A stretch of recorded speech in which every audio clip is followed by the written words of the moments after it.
Welcome back, guys. Well, I did it. I changed her out. I tell you what, man, she made a world of difference now.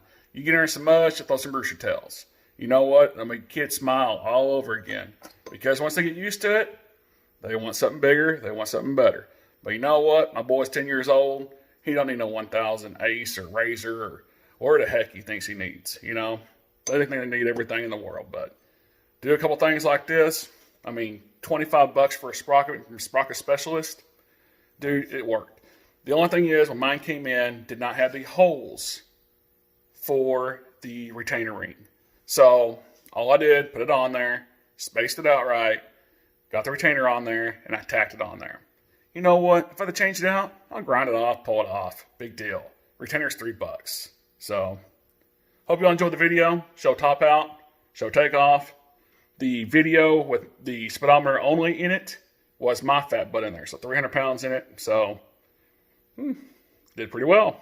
All right, guys. Thank y'all. Take care. Okay, now get it all, Scott.